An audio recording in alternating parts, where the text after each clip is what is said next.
Greetings Barcode Battler fans, and welcome to my overview of the original Barcode Battler. You may have heard of the Barcode Battler 2, and, if you've not seen any of my audio videos or read up on the subject, the Barcode Battler released in Europe and North America is not the original Barcode Battler.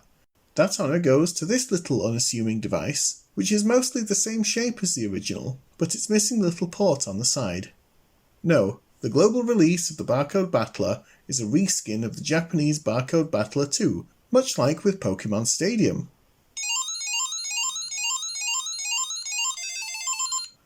Convenience Star, legend from the year 20XX. In a distant part of the universe called the Barcode Nebula, you'll find the Convenience Star. There was a general merchandise kingdom, a food kingdom, and a refrigerated kingdom, and various tribes lived there. Each tribe was managed by a barcode by the master computer, Mother, the guardian deity of the Convenience Star, and peace endured. However, the king of the refrigerated kingdom, Chuhai-kan, who was infamous for his bad attitude, suddenly started a coup d'etat and occupied the master computer, manipulated the barcodes of each tribe, and brainwashed them one after another with the power of Evil. The tribes became evil hordes, and the peaceful Convenience Star turned into a horrifying world of darkness, dominated by the evil emperor Chuhai-kan. The hero of the Curry clan, Bon Curry, who fled the turmoil, escaped the brainwashing of the clan. The knight of the Noodle clan, Rahman, and the swordsman of the Drink clan, Yuran-chan, joined Bon Curry in his fight to the death to defeat Emperor Chuhai-kan. Now a fierce battle with the evil army led by Emperor Chuhai-kan versus the three warriors has begun. Can Chuhai-kan's ambitions be crushed and peace restored to the Convenience Star again? If this sounds like the plot from Food Fight, just remember this game came out in 1991, while Food Fight was first thought of in 1999 and not released for another 13 years. So this isn't a rip-off of Food Fight, quite the opposite really. Now I'm no expert on the Japanese language or culture, but I don't see anyone else around here investigating the history of the Barcode Battler, so I'll do my best. Still, if anyone has any corrections, please feel free to write them in the comments or make a video about it. As I understand it, the characters of the Barcode Battler universe live in a world called Konbini Hoshi. This is a play on words. Konbini is a shortening of the phrase convenience, while Hoshi translates as star, thus Convenience Star. While we might usually think of a star as a perpetually exploding ball of nuclear fusion, in this instance I'm confident the Convenience Star is a planet. The planet is host to various kingdoms, which are further divided into clans. Chuhai-kan, the villain in this game, is a reference to the popular alcoholic beverage, Chuhai, which can often be found in cans. Incidentally, the instruction manual and enemy list are both full of puns like this, many of which make more sense in the original Japanese language, so it's worth a read if you're fluent. Mother, the master computer, isn't mentioned much beyond this introduction, but is explored a little further in dedicated card software number 3, but that's a story for another video. Bon Curry, of the Curry clan, is based on a curry pot with a domed lid. He can use weapons, but can't apply armour. Rahman, no, not Rayman, is based on a ramen noodle bowl. It's no surprise then that he's from the Noodle clan. He doesn't need weapons, but he can use armour. Yuran-chan is named after oolong tea. He doesn't appear to be based on a cup or a teapot, or anything else I can recognise as tea related, so I may have missed some details. He can use weapons and armour cards, and even gets a little boost off the armour cards that are included, but we'll go over that later. There is a fourth hero who isn't included with the Barcode Battler system. Like a mythical Pokemon, he was given away at special events, but he was also available with at least one issue of Koro Koro magazine. Chahan, which translates as fried rice, is described as being from the Food Kingdom, but is secretly the brother of one of the other three heroes. Spoiler alert, it's Rahman. If you have Har-chan, You can use him in place of a power-up for Rahman. This also works the other way around.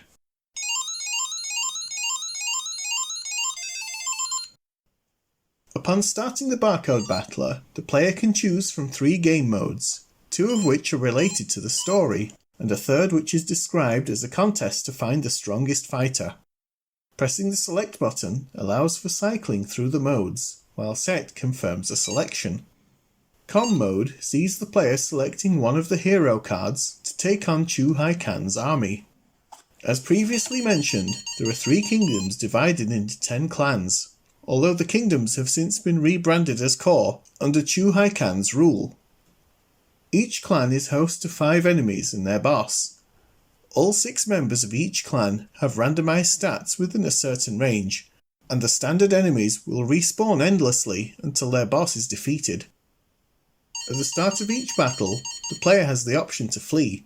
Pressing the power and escape key will attempt to do this, but it can fail occasionally. When the player is happy to continue, they can scan in a power-up item. Weapons, armor, and power, or health, are all available in the package.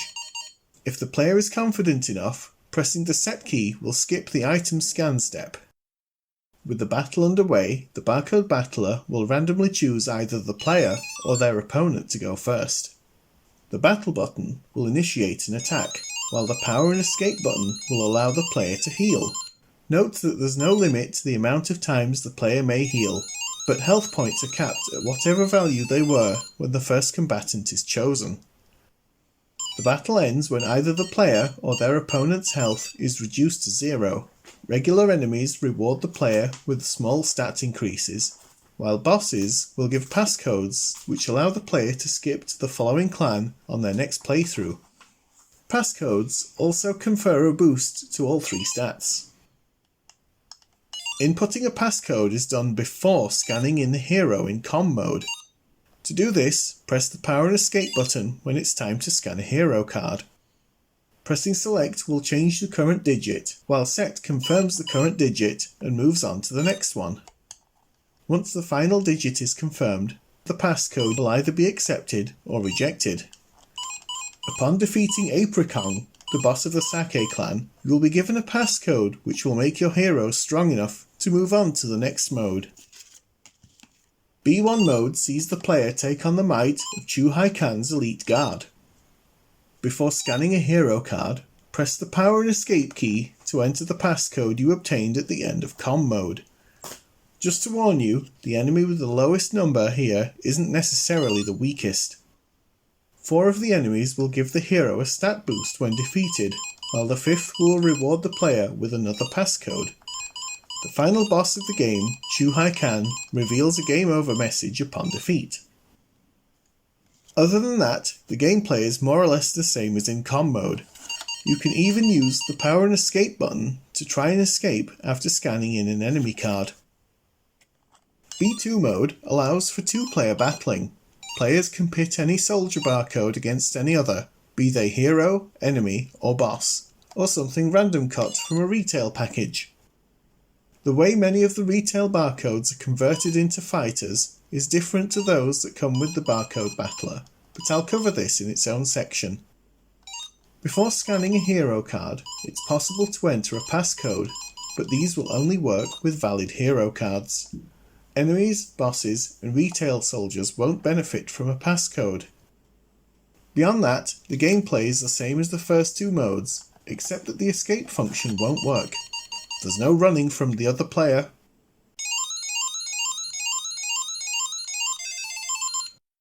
While I've yet to complete a full technical inspection of the Barcode Battler, here's what I have so far. Note that the details for the original Barcode Battler differ from those of the Barcode Battler 2 and its worldwide release. The power supply is a 6-volt battery composed of 4 AA batteries. The screen is a non-backlit LCD screen with a static background. The stats are presented with the standard 7-segment display characters with supplementary symbols mostly in Japanese for other details.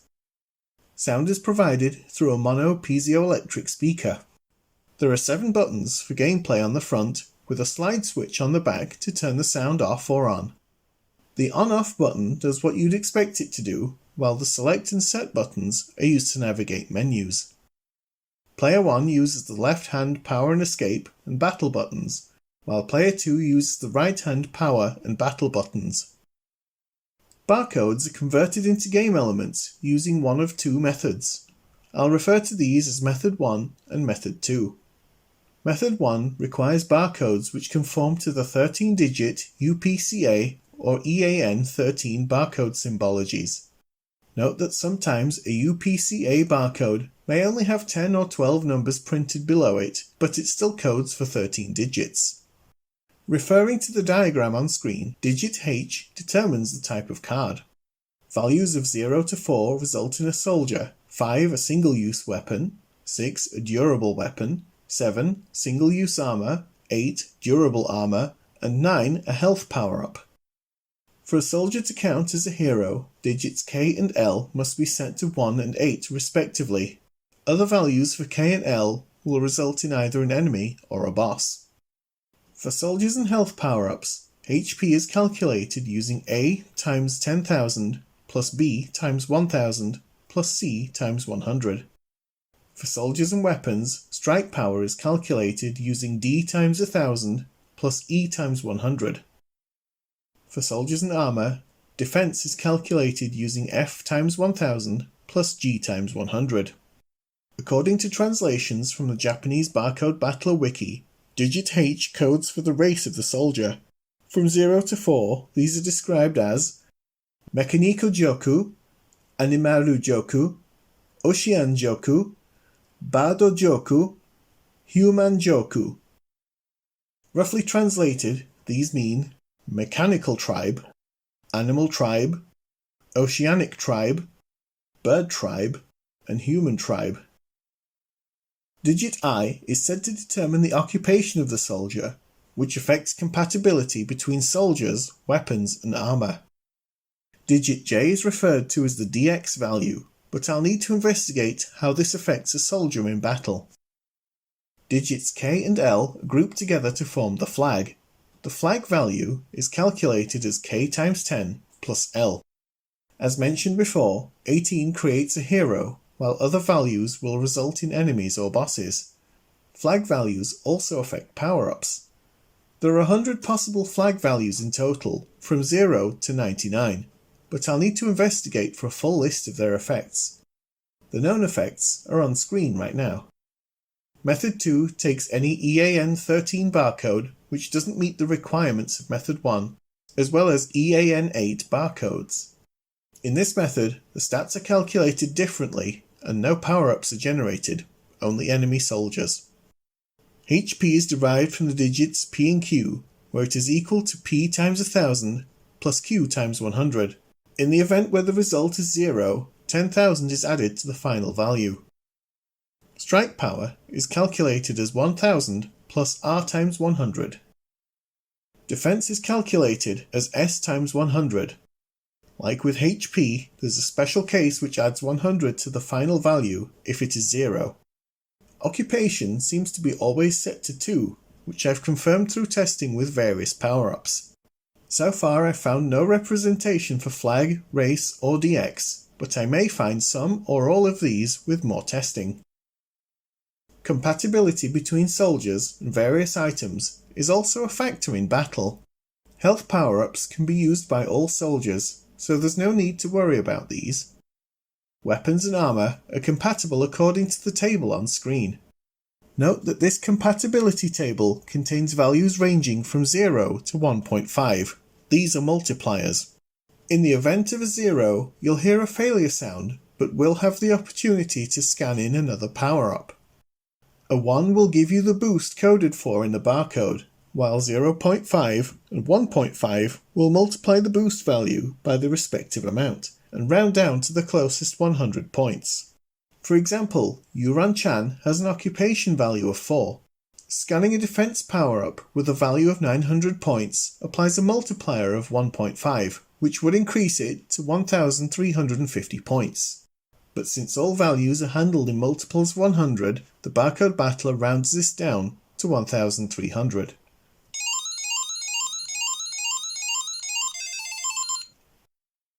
The original Barcode Battler is an interesting little device. Perhaps a little limited in terms of its replay value, but the concept works with a little imagination and competition between players to find the strongest barcodes. There's at least something to bring people back for a second look. It by no means is a substitute for the contemporary handhelds which take cartridges, such as the Game Boy and Game Gear. I like to think of this as more akin to a Game & Watch with a barcode scanner attached, and a simplistic RPG programmed in. Is it mind-blowing? Not really, but it's an early example of looking for a strong fighter among common household items, which is a fun idea on its own.